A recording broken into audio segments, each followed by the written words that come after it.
I remember toying with the thought of running the marathon in February 2019 when that year's edition of the Lagos City Marathon was taking place. But it was a thought more like it would be nice to run the marathon, not like I'm definitely going to run the marathon.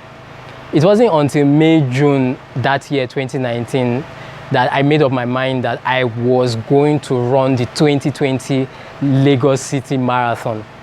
I hopped online to check for the date and I saw that it was slated for 8th of February. I remember saying to myself after seeing the date and after registering for the race that, Kayode, this is not one of those things that you say you are going to wing it. One thing that achievers and high performers do is that they prepare.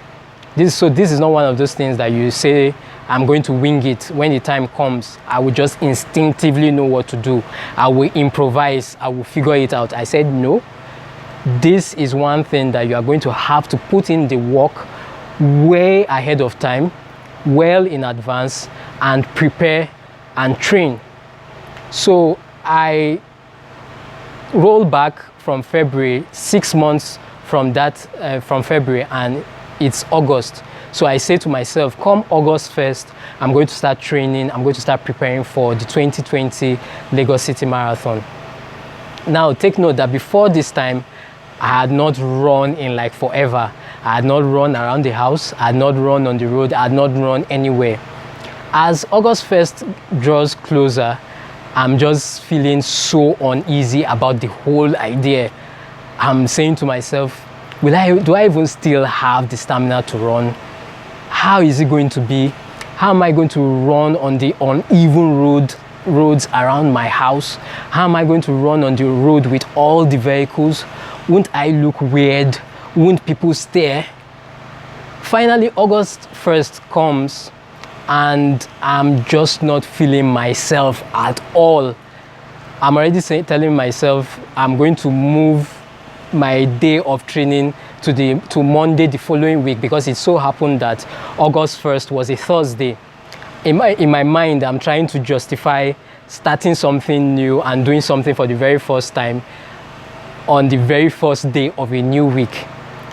It was at that moment that something Karen Lamb said came to my mind, that a year from now you will wish you started today. Immediately that settled it for me and I hit the road running that very same day. And if you think about it, is that not what happens to many of us when it comes to taking that particular step that we need to take our lives to a whole new level? We say tomorrow, then tomorrow becomes next week, then next week becomes next month, then next month becomes next quarter, then next quarter becomes next year, until eventually we end up doing nothing about it for a very long time. But if we are going to live a life of no excuses, if we are going to exceed our limits, break barriers, crush our goals, smash records, and be those high performers that God has created us to be, we need to remember that it's about what we do today and not tomorrow. It's like that Chinese proverb that says the best time to plant a tree is 20 years ago, and the second best time is now, is today, this moment.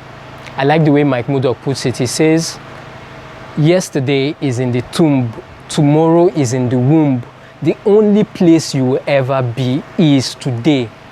And this is one reason I believe that many of us don't achieve those goals that we desire to achieve, because we are just so focused on yesterday and tomorrow that we do not see the opportunity that lies in our today.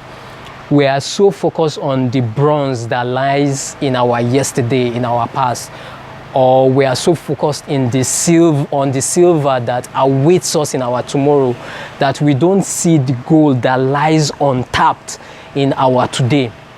We are just so consumed by regret and nostalgia, or caught up in anticipation and apprehension, that we don't see the opportunity that lies right in front of us. And I believe that that's another word for that word today, the word opportunity. just that ability to see today as an opportunity makes a huge difference in our lives. To see today as a gift, as an opportunity to make an impact, to make a change, to add tremendous value to our lives. To not see today through the lens of yesterday, of nostalgia and regret, or see today through the binoculars of tomorrow, of anticipation or apprehension, but to see today through the magnifying glass of opportunity, and to ask ourselves, how can I make my today 10 times more than what it currently is? How can I add 10 times value to myself today? You know, to be so intentional about our today, to be so intentional, fully alive, aware, and deliberate about our today, that we are not zombies, relics of our past victories or past failures, and neither are we junkies high on our future plans, but that we are deliberate, focused about the opportunities that lies in our today. And here is the interesting thing: no one owns today. Like the Adidas ad says, no one owns today, not the past, not the future, not our past failures or past victories, not the record books, not the champions, not what we have overcome. No one owns today. Today is free, up for grabs. Today is unwritten, undecided, unpredictable. It's our opportunity to do something and be remembered, or do nothing and be forgotten. You say you are going to be the best someday. Why not let your someday be today? Be committed to being the best version of yourself today. Today is mine. Today is yours. Today is ours. Today is yours. Own it. Take it.